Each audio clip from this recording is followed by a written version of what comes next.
Good afternoon, ladies and gentlemen. I am Jerry Cooey. I'm Deborah Nelson. Thanks for joining us. And I guess, Deborah, we can call this our kickoff to the holiday season, you know. We're feeling festive. The happiness and joy that abounds in the hearts of many. Yes.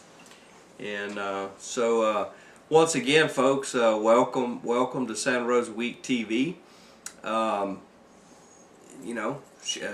Certainly share this with your friends. MediaCom, 4:30 every Saturday, 4:30 to 5. We're almost to our 160th episode.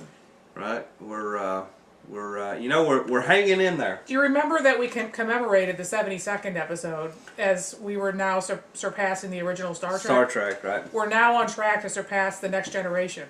Really? Yes. Okay. I'll let you know when that happens. Right. So we got a little ways to go. You'll keep our milestones in yes, I will. cooperation. Yes, I will. Right. They are. Excuse me. The word is benchmark. Benchmark. Yes. Right. Yeah, we have Actually, to. they are milestones. We have to make sure that we work in all the economic development terms that we can. And that would be a benchmark. You have to be up on the jargon to be taken seriously. Right. I understand. Well, folks. You may have seen this in other forms of media this week. But it appears that the IRS, in cooperation with the FBI, took a great interest in County Commissioner Bob Cole this week. Yes. Yeah. And from what we saw, they spent about 9 hours at Mr. Cole's business. Another group spent about 9 hours at Mr. Cole's home, and I really got a kick out of some of the photos that came out of that, and where the agents were sitting outside, and apparently they brought their own scanners and their own computers and yeah, sure, uncontaminated and all, and One thing it seems easy for you and I to understand. Some members of the media don't seem to understand it. When this Can I just mention that some members of the media, in fact most members of the media in this area were clued in on a lot of this stuff years ago. A long time ago. Very early on, and ignored it. Well, one thing that surprised me in all of this was some members of the media jump to, this search warrant obviously has something to do with the Geo prison. Yeah.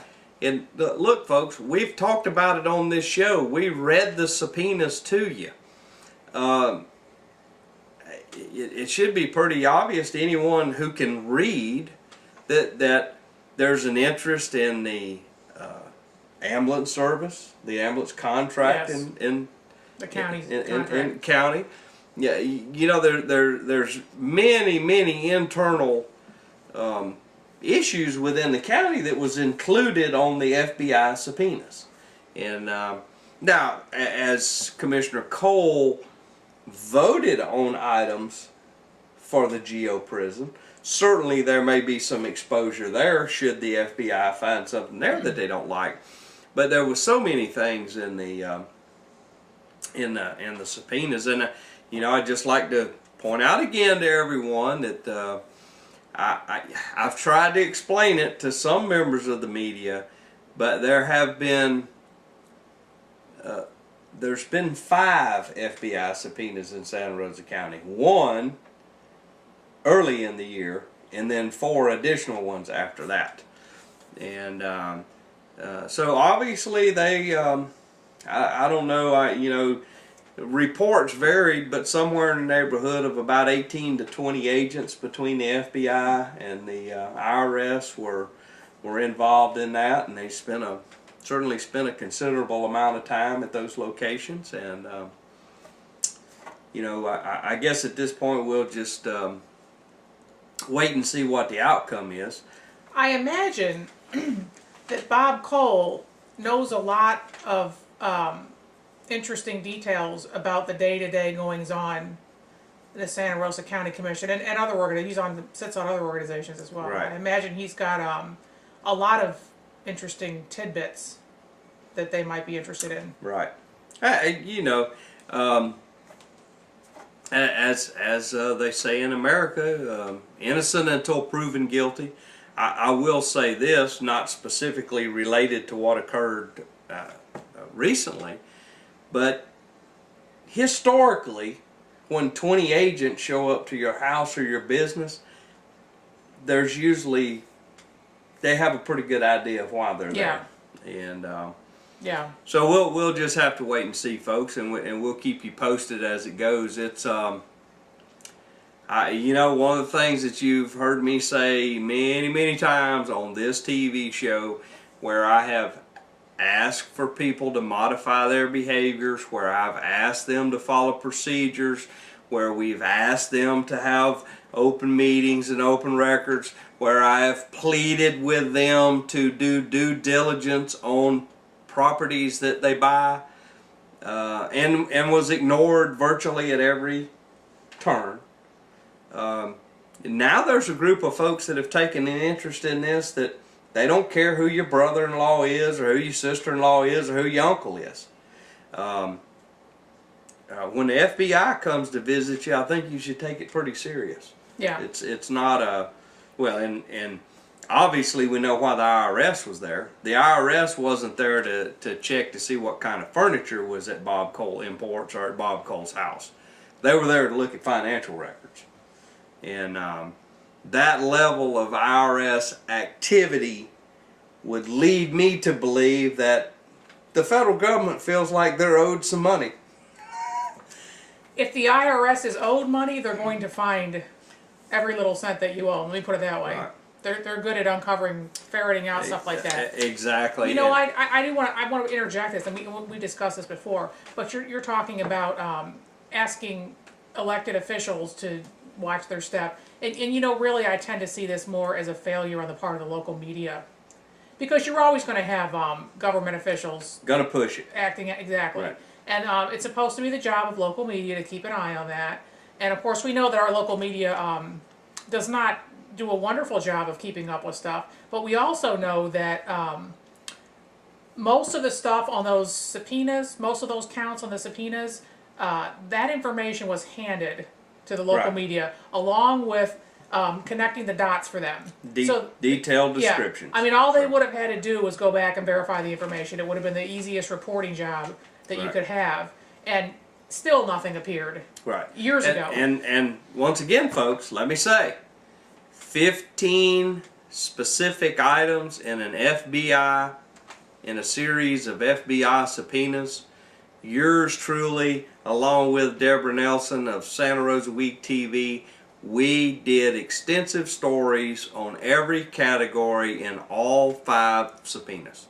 We discussed the grants, we discussed the loans, we discussed the property buying, we discussed the wired grant. Across the board, all 15 categories, Santa Rosa Week TV covered every last one of them, months, folks, months Yeah. before any other media looked at it. Well, years in the case of all the Sunshine Law stuff. I mean, that That's was true. years ago. That was 3 years ago now. That's true. You know, and I want to give, while we're talking about Commissioner Cole, the Iron Weekly, Rick Alson's paper, he got into a little more detail. And folks, the 89-page police report that was mainly the topic of the Iron Weekly story, Which was filed was it 2 years ago? well over 2 years, 2 years ago. You can see copies of that 89-page police report. It's at santarosaspeaks.com. You'll have to look for the thread there. There's several threads on there. I can't remember exactly which one it is. I think it says the actual police report. But and I'm not going to get into a lot of details of the he said she said, but there was certainly an argument ensued. You know, Bob Cole was selling his business to a couple folks. They said. They said, and you know, there's a lot of moving parts of this, but because of that, and the Escambia County detective decided to look into it, hence the police report that I'm talking about. 145 hours of interviews, interviewed multiple people. He detailed alleged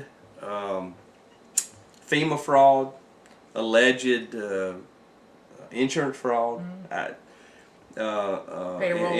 payroll problems, unemployment compensation issues, and he completed his report at the end of the page, about 2 pages from the end.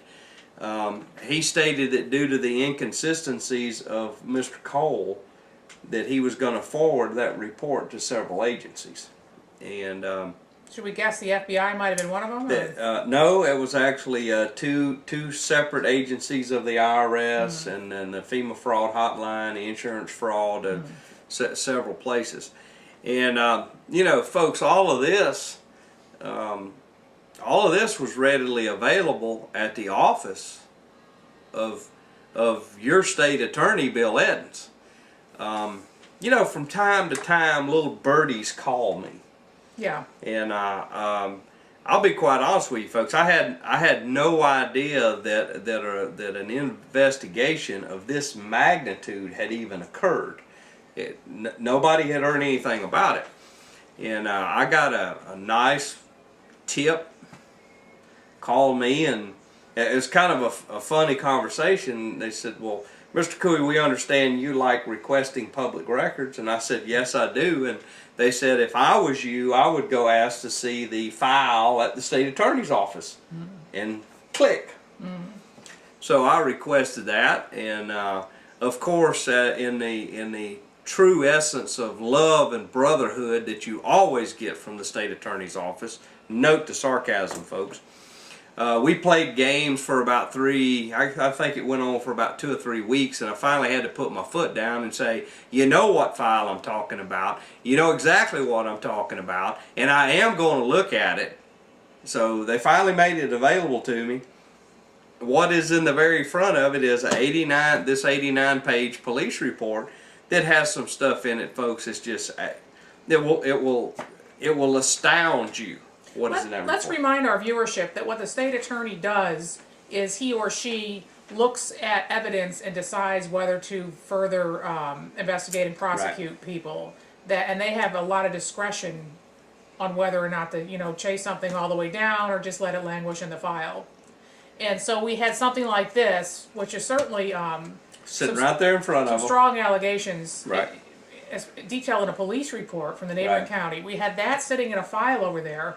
And yet we have people going to jail in this area for things like just minor drug possession and just little small nitpicky things, and they end up in jail for 18 months stint, unemployable after that, et cetera, et cetera. According to the state attorney's office, they reviewed Mr. Cole's business practices, and everything was fine. There's no criminal wrongdoing over there. And folks, I'm just going to look in the camera and tell you, dear Mr. Edens, I think maybe the FBI and the IRS might have a different opinion from what you came up with. And let me tell you something else, Mr. Edens. At the moment in time, should it occur that there are any arrests involving this situation right here, you can bank on, I am going to tell the world that you gave a pass on yet another elected official. So, hope it works out for you. Now let's remember our state attorney, Bill Edens, is up for re-election this coming 2012 election. That's right. You have to be an attorney to run for that spot. Yep, and we're actively seeking someone who wants to run for that office. Well, it would be nice to see a good contest going. It'd be nice to see some choices. It's always good to have choices in an election. You know one thing in this whole journey that I have gone on here, the only thing that I've ever wanted out of all of this is good government. Yeah. And one of the things that I consider good government is whether you're a king or a pauper, if you rape, steal, murder, or mess with people, you should be punished for it. Yeah. And over, the state attorney's office. Speaking of the state attorney's office, we have Mr. Henderson, who is the number 2 man in charge at the public defender's office. The elected official in that office, Mr. James Owens, there have been allegations over the last 12 years. Unsavory allegations. Unsavory allegations. And I would like to point out to you that while Mr. Bill Edens was in private practice, he represented Mr. Henderson and Mr. Owens in allegations of rape. And, you know, it just gets uglier. People talk about Peyton Place. Oh, it's far worse than that. It's everything that went on in Peyton Place, plus you have a Bill Edens sitting over there that won't prosecute anybody. Yeah. And now the woman who accused him was later killed in a police shootout. Exactly. It was very strange circumstances Right. where she was supposedly killed her husband and then herself. right, and let me say this too, and I hope it's somebody that's watching this show. I hope Bill Edens watches this show, but you can deliver this message to him. I see, Mr. Edens, that you have recused yourself from this case and you've moved it down to Panama City, where they have a problem down there finding any criminal activity also. Let me assure you that from what I have seen, what Mr. Henderson has been accused of, and the years worth of pattern that has developed here, proper prosecution needs to be handled here.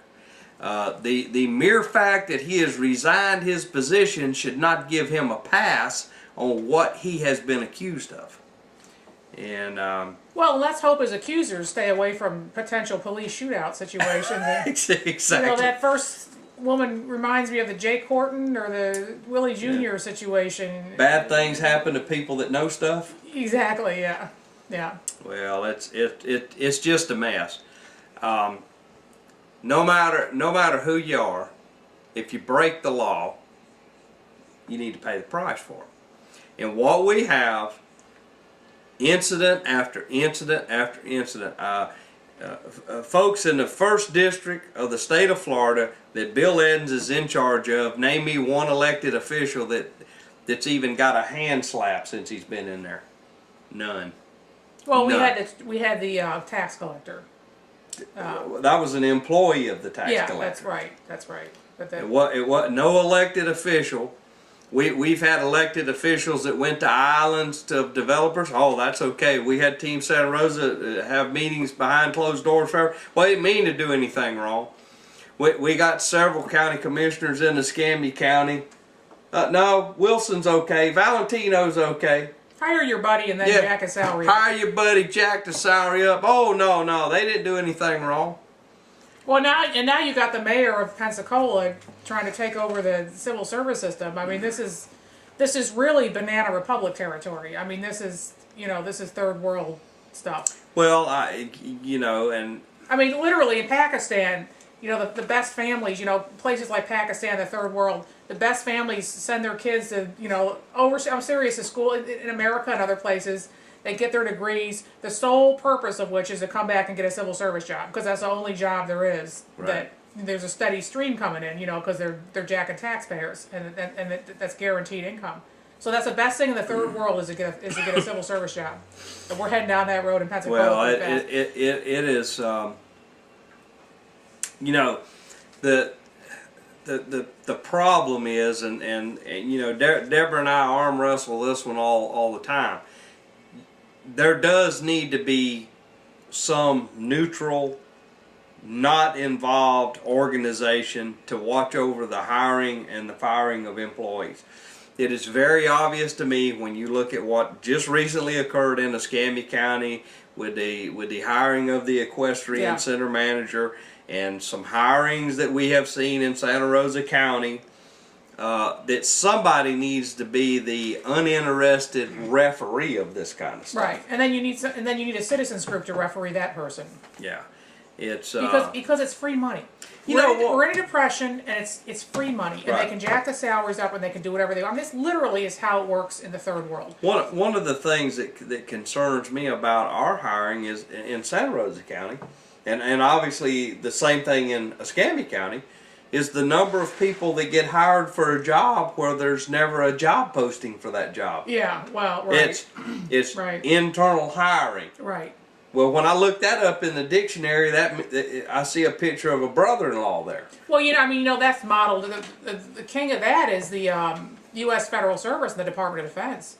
I mean, an enormous number of those jobs, most of them, on the area bases, you have no chance at. They're internal applicants only, or they're reserved for military spouses or something like that. I mean, Right. they talk about all this wonderful jobs that the military brings to the area. Well, those jobs are locked out to locals. Not 99% of them are locked out. Well, that's my guess. I don't have any hard facts. Here's on that. my view of county hiring, and I don't care what department it is. I don't care if it's the Board of County Commissioners, the Sheriff's Department, the Clerk of Courts. Every single opportunity for a job in Santa Rosa County working for the Yeah. Santa Rosa County government should be put on a website, should be publicized at the different locations, Yeah. at workforce and all of these places. And the very best person should be chosen not by their pedigree or who they know. It should be based Yeah. off credentials, education, ability, and a proven track record. Yeah. And we would be far better off if that would occur. Now they do put. I have seen jobs announced Sure, on the some. county website. Yeah, there are some on the county website. Some. Yeah, you have to constantly monitor. I know that. there was one that never made that, and that was the military That was the military affairs Right. position for Team Santa Rosa that's- that Cindy Anderson buried on the military page on purpose, Right. and they discussed it in emails because they didn't want to have Yeah. too many applicants. But they're claiming to be a private entity and therefore have the right to do that. Yeah. It's- Well, there's they not claim- that's not part of the civil service. They can claim all they want. Yeah, absolutely. When you're spending federal dollars Yeah. to pay a salary of an employee, you best not be hiding Oh, anything. I understand that. I'm just outlining the hoops they jump through to get Right. around it. One more thing before we end the show. You know, folks, I've had about I don't know what are we at about about a year's battle with Been some time. about a year's battle with Florida's Great Northwest. Now this is a regional economic development entity. that 16 counties. It's leaning in to take Teams stuff over. Yeah, Because Teams now subject to sunshine law. right, and would like to remind you that the $15 million that they spent is now being looked at by the FBI. It was included in the subpoena. Just so happened, myself and Santa Rosa Week TV was looking into that a long time before the FBI That's just came one on. grant. Just one That's grant. one grant. One grant, Right. $15 million. So we played games, we played games. Well, I finally got this box this week. Big, nice, and It's a medium box. It's a according medium to box. FedEx. And folks, this is what this is what I asked for. I think my request is very simple. I asked to see the checkbook register that shows the names of the individuals or companies that received money from the wire grant. Seems awful simple to me. You got a lot of numbers there. What I got, folks, was another big stack of. We killed a few more trees here, and when you go through this, it says how much, what they spent on a hotel room, and what they spent on a baggage claim, and what they spent. Look, that's not what I asked for. $15 million. I don't care about the administrative stuff. They can lump that all in one single number for me. Chances are that one single number is probably well over $1 million that they spent on administrative stuff. But I want to know. Now I know Mr. Kirkman. He's the president, head person of Florida's Great Northwest.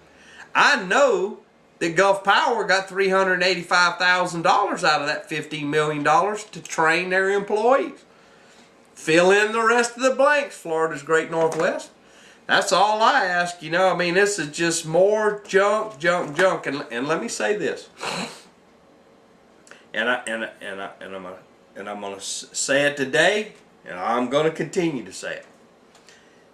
There's people on the other end of this grant, folks, that are sitting there behind a desk and accepting this kind of stupidity as a report on how that money's being spent. At the federal level. At the federal level. And the people that are spending this money, the people that are handing this money out, in this case Florida's Great Northwest, those folks who are doing such a pitiful job of overseeing how that money's spent, they are just as guilty as this bunch of people right here is. All right, $15 million, folks. Can you think of one reason why any of that $15 million should have went to pay for a hotel room? There are several of them in here. Should there be mileage expenses? No, that $15 million was supposed to be used for the increased training to have a more educated workforce in a 16-county area. And to me, what that means is you should have contacted every company in a 16-county area by telephone and said, do you need some money for training? Explain to me what you're going to do. It could have been handled over an email system. Maybe a few stamps should have been bought. We should have come together and said, okay, company XYZ, that's a good plan. We should agree to fund them. Oh no, we got plane tickets and hotel tickets and meal tickets and have yet, and let me help you something, Florida's Great Northwest. The FBI went to Bob Cole's house. The FBI went to Bob Cole's business. Don't think for a minute that the FBI can't come to your house too. Alright? You need to come on across with the numbers. You need to give the report. You need to hand out what you've been asked for. And if you think I'm going away, burying me with paper won't work. Just ask the state attorney.